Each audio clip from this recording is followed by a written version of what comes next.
The Idol, a Hugo Bushwalley production. The Museum of Chinese Art. There's the guard at the museum. During the digitalization process, the film hung up or something here, but okay, we're past that now. The Museum of Chinese Art and the famous detective Huey Lee makes a visit. Look at all the wonderful artifacts we have at the Chinese Museum, including a Chinese snorkel.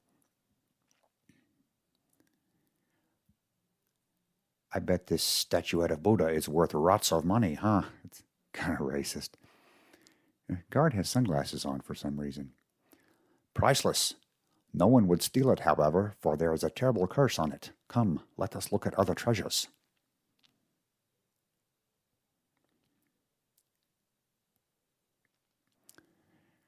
I made Woody the star of this film, even though he's still a villain, but he is the star of it. With this substitute, no one will notice that Buddha is missing. Sorry, Woody, I just gave you a really high voice.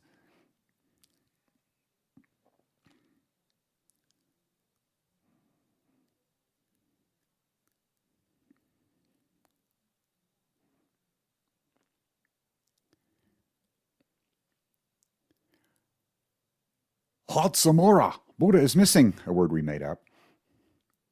Hey, the guard doesn't have sunglasses in him anymore. I pity the person who has stolen Buddha. Yeah, okay. You get your nunchucks and I'll get my nunchucks. Oh, he's got sunglasses on again. Okay. I made a really cool soundtrack using a Mason Williams classical gas for this running scene. And, you had to push the cassette tape just at the right time. And we didn't have sound. It was the 70s. But the villain makes his escape. He slips right after he goes over this hill. Whoa! Loses his hat. That's important.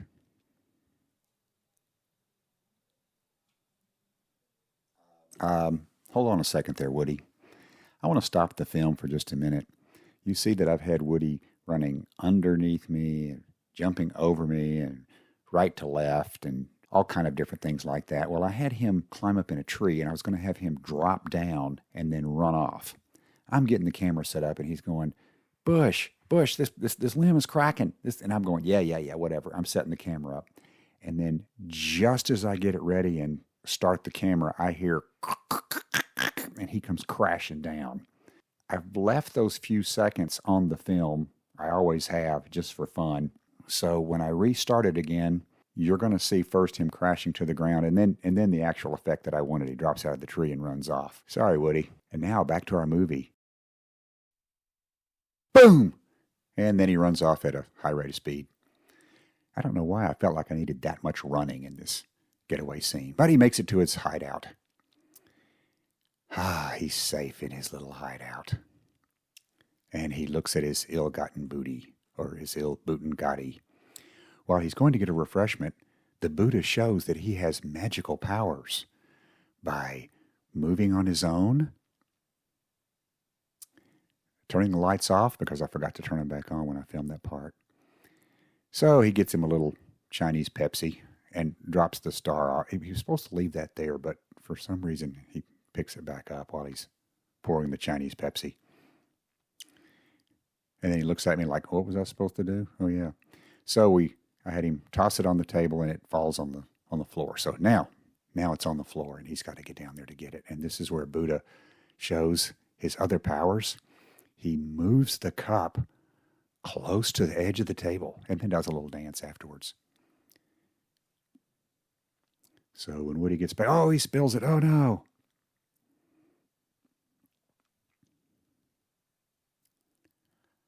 How did that cup get so close to edge of table?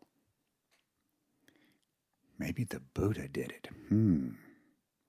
Meanwhile, the famous detective and the museum guard are chasing him.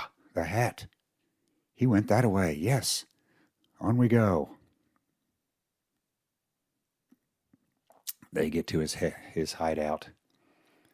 And Hugh gives a little booty action to this. Open up, police. Woody makes his escape without the Buddha. Oh, but the Buddha gets oh, you go that way and I'll go this way. Yeah, we did this in the last film. But the Buddha gets excited and reappears right outside the villain's door, making him trip. Ah, so there he is. Oh, I'll take him anyway. I went to all the trouble of stealing him. So yeah, we did this in the first Kung Fu movie, and I thought that the audience would all expect a butt collision and they jump up. So I decided to do this near miss kind of thing, and yeah, well, whatever. Now the location of the big showdown, and Woody is running along with his stolen idol, but he's out of breath, so he's got to stop and rest. Yeah, face that way, Woody. So the guard says, "You wait here. I'll go up." And he surprises Woody, but Woody pulls a throwing star and misses him the first time and throws another one, gets him this time. Just as he's pulling his nunchucks out, he goes tumbling down the hill. And somehow he ends up on the same side that the detective was on, but, we're not going to get too technical. So the detective grabs the other nunchucks, and then, even more menacing than the last Kung Fu picture, he does two at a time. He's even fancier, and runs toward the villain, who kicks him, and they go tumbling down the hill. I kept yelling, keep tumbling, and the end.